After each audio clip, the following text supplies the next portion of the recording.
Spring market strategy session. Figured it'd be a great time to jump in, talk about what exactly is happening in Toronto real estate here in 2025, and we're actually in May of 2025. So we do have some slides we're going to get through today, and this is an interactive conversation. So drop any comments down below, drop any questions down below. If I don't get to them by the end of this presentation, we'll definitely reply back for sure. So let's jump in here. And by the way, my name is Michael Ouzas. I'm a realtor here in the city of Toronto. If you ever wanted to book in a call to discuss anything that's going on in the Toronto real estate market, click on that first link down below. You can scan the QR code in the corner and book in a discovery call, a strategy session, strategy plan, seller consultation, or a discovery call. Here is everything's all right here. So click on any of those links anytime, and let's jump right into what we're discussing today. So I've broken this down into a few different categories, and we're going to start off, we're going to talk about the market, what we're seeing on the ground level, and talk about months of inventory, why it matters more than arguably ever, especially today if you are a buyer or even a seller looking in today's market.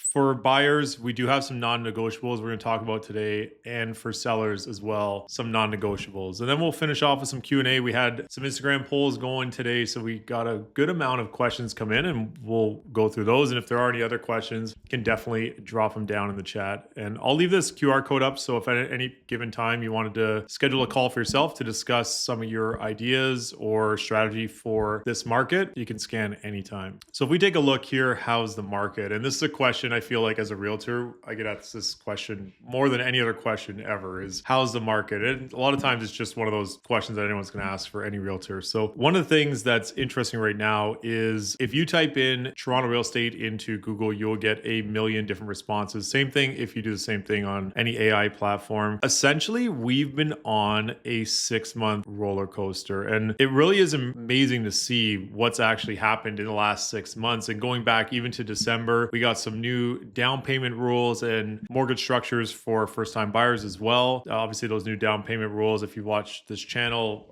you no longer have to put down 20% at the $1 million mark. That number now is at 1.5 million. 30-year amortization for first-time buyers. Interest rates have now gone down to the lowest we have seen in basically 2 years, almost 3 years for that matter. We've gone down to a number that properties are about 20% cheaper than where they were on a monthly basis, based on average prices, give or take. So interest rates have played a big factor. Last year, they were around 6.5% at the start of the year. This year, around 4.5%. We also saw our prime minister step down. Parliament went into prorogation. Basically, it went on pause. There's a federal election in the USA. We all know how that's turned out so far. We had a provincial election here in Ontario. The start of a trade war with the USA. The stock market also crashed in that time. We had a federal election in Canada. We do have a new prime minister now, finally. We do have a minority government, and this was one of the closest calls we have seen in some time. Inventory in Toronto real estate has continued to increase, and on the lighter side, Canada won Four Nations Face-Off, which is a pretty awesome tournament. And if you know me, if you've been around this channel, I've played hockey for a long time, so obviously I'm a big hockey fan. And I will say right now, it's going into Game 5 for the Leafs-Florida series right now. Leafs are looking pretty good, so hopefully that continues here as we move forward into the playoffs. So let's get back to this question of how is the market, and I can sum it up. Essentially, we have 5 markets going on at the same time, and here's what's happening on the ground level. So first off, and we will go through some slides to discuss these points one by one, smaller condos have been relatively slow unless they're aggressively priced, and those are the studio or one-bedroom condos. Larger condos under $1 million have been moving, even though not all of them have been moving, but a decent amount have been moving. Bidding wars are still there. So for those that think that the entire market is very slow, I've been in competition in the last few weeks more than I have been in a long time with my buyers. And essentially, there are a few reasons for that, which we will break down as we go forward. Semi-detached and detached properties are selling if they're priced well, of course, as mentioned. They're also in bidding wars. And buyers are looking now more than ever for the ideal layouts, properties that are renovated, and the right floor plans, whether it's a house or a condo. If we unpack these one by one, this this is how it looks overall. So if we take a look at the 0 and 1 bedroom condos, so obviously 0 bedrooms is a studio and 1 bedroom condos for the city of Toronto as a whole. And this is everything with a Toronto address. So anytime the media talks about Toronto real estate, they are talking about the greater Toronto area. It performs very different than Toronto real estate proper. Overall, for 0 and 1 bedroom condos, months of inventory right now is at 8.5 months of inventory. In April 2025, over 1,500 active listings and 181 of those sold. So essentially 1 and 8.5 condos have been selling. And at that price point, those are your entry level condos. So think about 1 bedrooms, someone who's maybe moving to the city for the first time buyer, investor level condos. Basically, the ones that are selling have been at the lowest prices of all the other ones. If all things are equal, buyers will generally go to the lowest price properties, which makes sense. So if someone is looking for a condo in the city of Toronto, there are 1,500 1 bedrooms or studios available and 181 of them sold. So there's still a really good amount of inventory there. And of course, price definitely matters. Now on the flip side, if we take a look at the 2 bedroom condos, and essentially for 2 bedroom condos, we're sitting at 6 months of inventory. And of course, that is still very much a buyer's market. And we will break down the months of inventory shortly as well. But overall, 531 sales is about 3 times as many sales that we saw in studios and 1 bedroom condos combined for April of 2025. And I find that's a very notable number. 3,200 active listings. So there's double the amount of listings available, but triple the amount of sales compared to studios and 1 bedroom condos. Super important to note that these condos have been selling. And again, pricing does matter here right now for condos. If we're looking at the larger spaces and the price points, if it's a large space with an ideal layout and the price point makes sense, those are the condos that are moving right now. And 1 in 6 have been moving. So generally it's a combination of price and layout and obviously the finishes, of course. Next up, Toronto semis. And Toronto semis, of course, always remain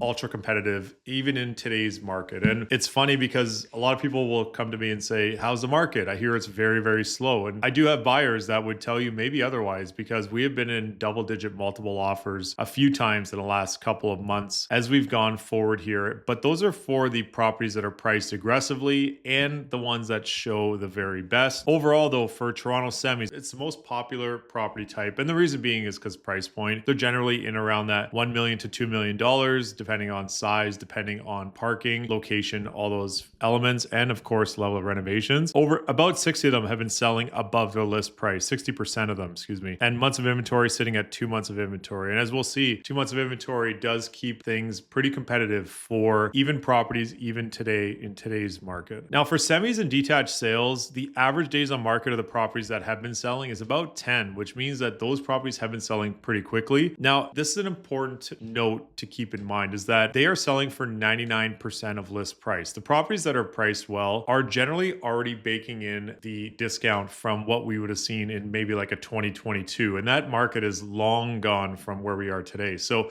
if a property is priced about 20% below that right now, or 15% below 2022, it's going to be selling for relatively where it's listed at, because that is the current value of where it should be at today, depending on the level of finishes. But overall, 99% of list price. And this will be important when we talk about the non-negotiables for buyers and for sellers moving forward. Now I put this picture in. This is Studio McGee. She's probably one of the most popular designers here going lately. Renovations, layouts, and floor plans matter more than ever in 2025. And what I'm finding with all my buyers right now is they are looking for the most perfect properties. And it makes sense, because when there are more choice available on the market, we're trying to find them the best properties that we can actually find them. And when we talk about non-negotiables for sellers, keep this in mind, because this will be really important moving forward to sell in 2025 as well. But essentially, those are the 5 markets that we are seeing here in the city of Toronto, those 5 markets. So you have the smaller condos, the larger condos, the semi-detached market, the well-priced semis and detached, and the renovated best layouts with the best floor plans. That's what's going on right now in the market in the city of Toronto. Now, if we take a look at months of inventory, and I bring this up because I feel like now more than ever, this matters a lot. And if you're a buyer and you're coming to me and we're going to sit down for a strategy session, one of the first questions I'm going to ask you is, what area are you looking for and what property type are you looking for? And these are why it matters so much, because if someone comes to me and says, hey,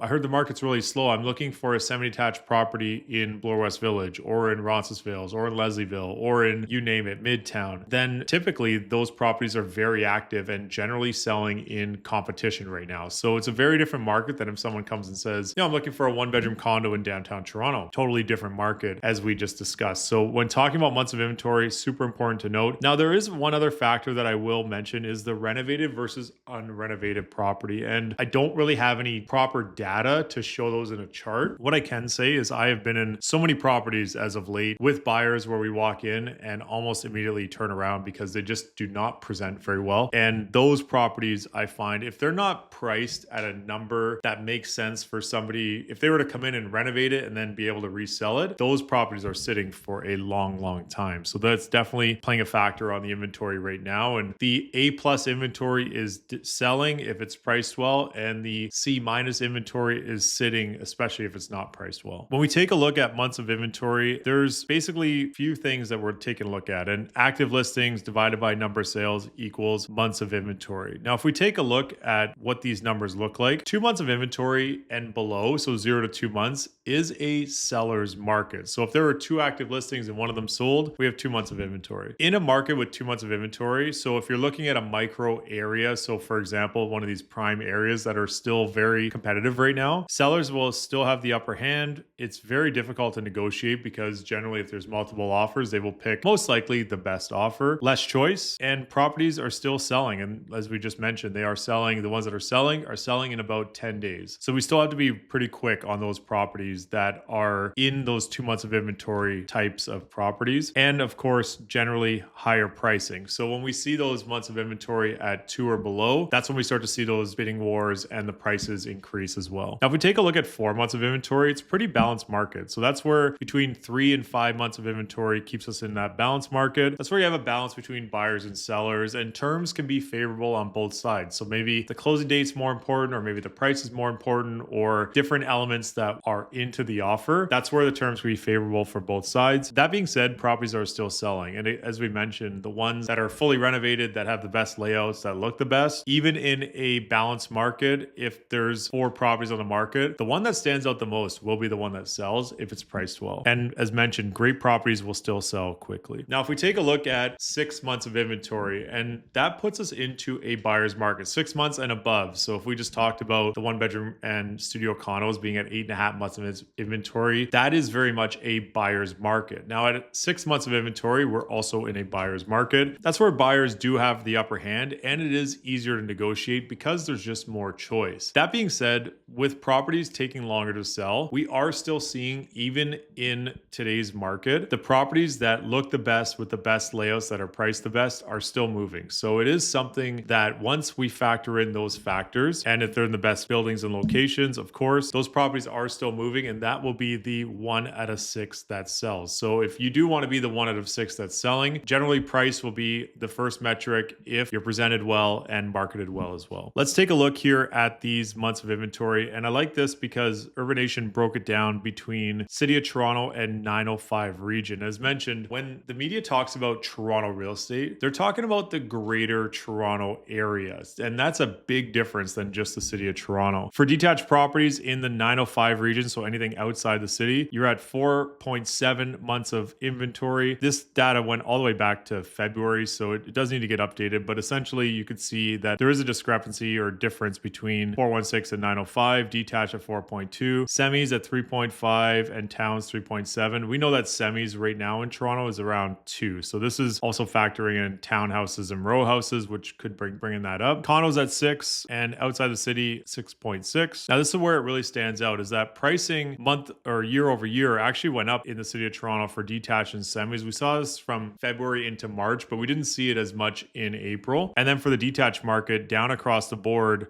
same with semis and condos for the 905 region. And these are 5% decreases almost on average. So big difference going outside the City of Toronto versus inside the City of Toronto. Of course, these are the February numbers from Urbanation, but we are seeing a similar story here as we've gone through March and April. Now, when it comes to non-negotiables, and I've changed the name of this, I'm just calling it non-negotiables because usually it was a 3-point item line, but there are a few extra that I think we do need to talk about. So the first one of the non-negotiables is getting your pre-approval. And I know I say this often, but it is so important. And the reason being is that if you find that 1 out of 5 property, or if we're searching and you find that one property that stands out amongst all the others, you'll want to make sure that you are ready to make that purchase if it's within your budget. And the only way to know your budget for real is to get an actual pre-approval, not an online pre-approval, an actual pre-approval from a mortgage specialist, mortgage broker, someone who can actually give you your budget so you know exactly what you're shopping with, so that we can also look for those properties that are within your budget, and we're not seeing properties that should be selling over and above what you can afford, because that's also not the best feeling if a property sells way out of budget, because those are typically the ones that most buyers will fall in love with. Plan and strategy. So having a clear plan on moving forward, maybe there's some elements that need to be moved around from a perspective of, one, getting the pre-approval, but two, maybe you have a property to sell, maybe you are in a lease or you're moving back to the city at a certain point. Having that plan and strategy of how to move forward with that, super important, but also knowing what's happening in the market that you're considering making a move to. The next one up, and I really believe in this, and that's getting out to see property. And the reason I believe in getting to see property is because so many times a buyer, when we first meet and first have that initial discovery call and then the strategy session, and we talk about strategy, when we talk about some of the must-haves, needs, wants lists, those change as we get to see more properties, especially when we just start to see what things are selling for within certain budgets. So when you start to see how things are selling and what they're selling for and what exactly that budget includes, that's where getting out to see property and maybe being able to make some compromises, especially in a city like Toronto, or even just getting out to see, getting a feel for a semi versus a detached, or for a certain condo or location, all those factors matter. Getting to know what you like and don't like. The next thing I'll say is tune out the media, because not everything is actually slow out there. We've been in competition over and over again in the last few weeks with all different buyers in all different price points and categories. It really just depends on the property type. So not everything is super slow. And it's really important that when those numbers come out every single month, the media loves negative attention. They don't ever really say Toronto real estate's just chilling. And it would be nice if they did sometimes, but essentially it's either super hot or super slow. So tune it out, because this is your journey and on your timeline. So it's really important to stick with that. The next one up is most price discounts are built in, and the accurately priced properties are selling. And the reason I say this is that sometimes if a buyer's looking at a price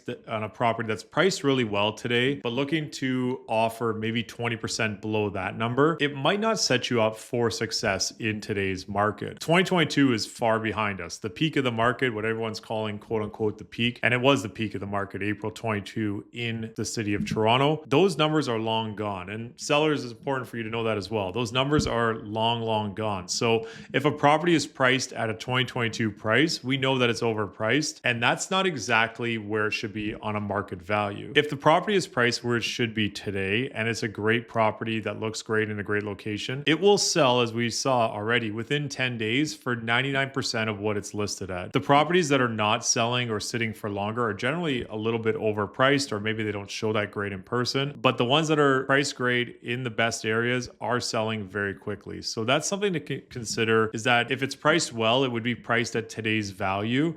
And of course, we'll try to negotiate as best we can for that property. But there is an element of, if it's priced well and it's a property that you want and it's within your budget, then that's maybe the play to go and pay the price that they're at, if it makes sense and if it's priced where it should be in 2025. Now, we always talk about the buyer triangle when we sit down on a strategy session. Essentially, buyers can typically pick two of three, especially if they have a budget: location, price, and property. So if we factor for location, it holds very true in the city of Toronto. School districts matter, accessibility matters, being able to get on to transit, walk to coffee shops, all those factors in the city of Toronto matter a lot, especially as traffic's getting worse and worse these days. The property, what are the level of finishes inside? Is it updated? Is it at 2025 updates? Was the renovation 10 years ago and now it's feeling dated? All those factors matter. And then the last piece is the price. And if you want the best location and the best property, I can almost promise you in the city of Toronto, you will pay a pretty significant price for that property. If you want the best property at the best price, you will generally sacrifice on the location in a city of Toronto. And if you want the location that's the best location and the very best cheapest price, I can promise you in this city, you will sacrifice on the house and or the condo. And that property will most likely need some work here in the city of Toronto. The last key I will leave you with in 2025 for buyers specifically is that decisive buyers are winning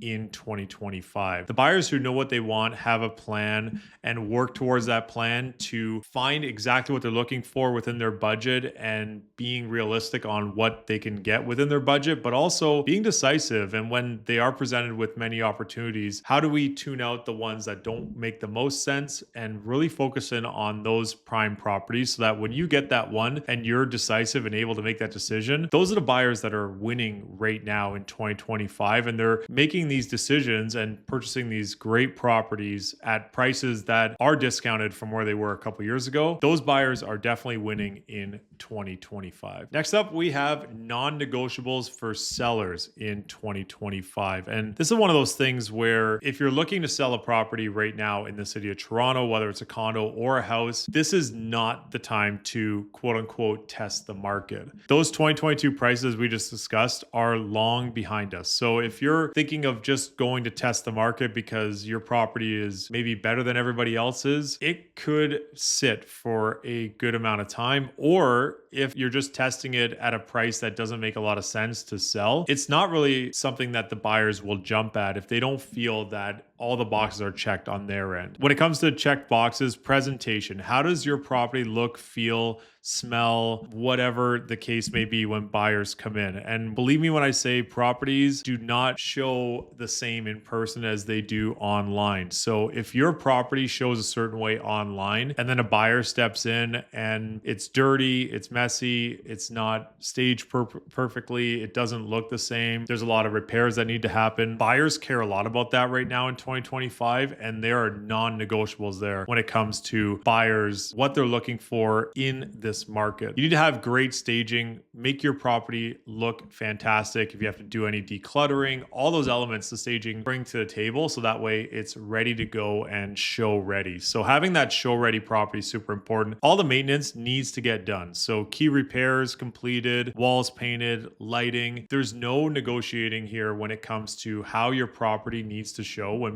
when buyers come through, because buyers right now with more inventory on the market are going to pick the best ones that they can find and generally offer on those properties. Marketing to the max. And this is a non-negotiable for me on any of my listings, but we talk about pro photography, pro videography, professional prints, websites, social media, open houses, all of it. This is not a market to dial back a little bit because things are not moving as quickly. This is a market to actually level up even more. And how do we get more exposure for your property, even in a market that has other properties out there? So you really want to maximize these tools in order to get your property sold in 2025. And if you met it with anybody who says this doesn't work or that doesn't work, I can assure you that it takes an army right now to get everything ready to go to sell in 2025. So you want to make sure you check all these boxes as you move forward in order to maximize your price in today's market. Price strategy, definitely based on the months of inventory for your property or location, and knowing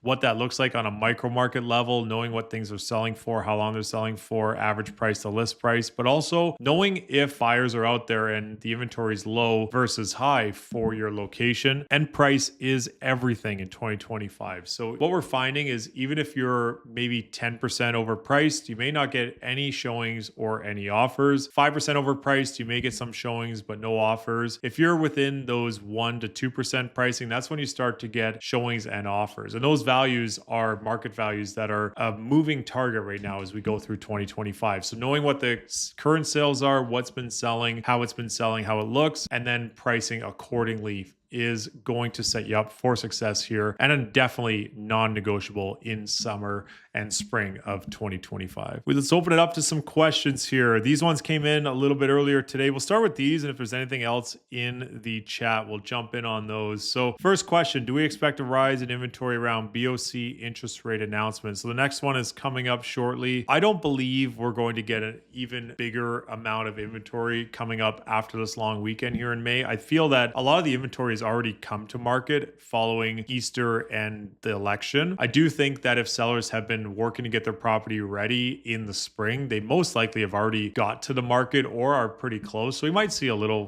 bit of a trickle effect coming in, but I do feel most of the properties on the market have been getting ready to set up for the spring market, and they've already kind of launched at this point. So I'm not sure if the next rate announcement will bring about more inventory or if the current inventory will just start getting absorbed, because if we don't get more inventory, then buyers will be purchasing up the stuff that's already on the market right now. Do online pre-approvals count? This is a great question. So online pre-approvals, when you go on the bank, like whatever bank's website and type in how much can I afford, the challenge with those is they don't factor in any elements of credit score, any debts owing, anything like that. They actually don't account for any of that at all. Essentially, you're just putting in your income, and on average, like I guess the old saying is like 4 times income is kind of what you qualify for. That's basically all it's doing. So that's not a real qualification. In fact, I'd recommend, if you are looking to get a pre-approval done, it's better to get one done sooner than later so that they rate hold for 120 days typically. And that way, if you can lock in today's rate, if the rate does go up in the future, not knowing the uncertainty of the trade war or anything like that, or the unemployment or any of those elements, if the rates do go up for whatever reason, then you're locked in at your current rate. And if they go down, you can just relock in at the newer rate. So that's one of the things where if you're even considering making a move in the market in the spring or summer of 2025, getting that pre-approval done sooner than later, definitely super important. I think it will set you up for success as well. I know it will set you up for success. My agent said it's slow out there. Interesting. Well, this is one of those things where in this kind of market, it's really important to not just talk to maybe one person, because if their business is slow, that's not an overall blanket statement of how the market is. I can tell you, as someone who's very active in the Toronto real estate market, business is not slow out there. In fact, I'd argue that I'm busier than I ever have been before, and I know other agents that are the same. And I feel that if buyers are out there and they know and they're working with someone who's actively on the ground level in the market, that has a pulse of the market, they'll be able to make decisions easier because we know exactly what's going on out there in the market today. Whereas if someone says that the market's slow and they think that it's a slow approach to make a decision, if a buyer is looking for the prime time property in a prime time area, it's not that slow out there for those properties, that's for sure. And even for condos, the best condos, most buyers have already been out there looking. So if a new condo comes up that checks a lot of boxes, those buyers that have already been looking will snap those up because they've already seen what's already on the market. So it's not enough to just for someone to say that it's slow out there. You have to know exactly micro market dependent, property type dependent, location dependent. All those elements mixed in are definitely important to know moving forward here, especially in 2025. How long does the entire process take from pre-approval to finding the property and closing? I would always say this is about a 4 to 6 month process. The pre-approval could take some time. Tax season just ended. That usually helps in that process, but generally it might take a month for the pre-approval, a couple weeks, and then as you move forward on the property search, depending on what you're looking for, it could take maybe a week, or for most people it takes a little bit of time. There's also that discovery of what kind of property you like, how things, location, how things look when you're in person. And then also the element of, if you are in multiple offers, it may take a few attempts to actually land that property that you're looking for as you move along here. So it does take some time. It's not as simple as, okay, I want to buy something and buy something tomorrow. Some buyers could do that, but not most buyers. Most buyers generally it's about a 4 to 6 month process between starting the conversation and when you get the keys to your door. Variable versus fixed. Okay, I'm not a mortgage broker, but I would say the one thing that matters if you are considering variable or fixed, because they're about the same right now, they were a big difference before, is what are your plans with your property? So if you're renewing, for example, and you're in a property that you're considering maybe making a move on in the shorter term, maybe a variable offers a little more flexibility on the terms to sell, like from a penalty standpoint. If you're in a property and you're up for renewal and you don't want to move, then maybe a fixed makes sense. And I would say it's case by case dependent, of course. And if you're a new buyer or getting into a purchase and considering variable versus fixed, the risk tolerance is also super important. Some people like to know exactly what their payments are going to be for the next 5 years or 3 years or whatever it may be. And other people would rather try to ride the wave. And if you think economic uncertainty is going to continue, then maybe the rates will come down a little bit more and you may save a little bit there. But case by case dependent, obviously reach out to your mortgage broker and see what they think, of course, and go from there. Next question here. How are semi-detached properties in the East End and the West End? Well, it's interesting.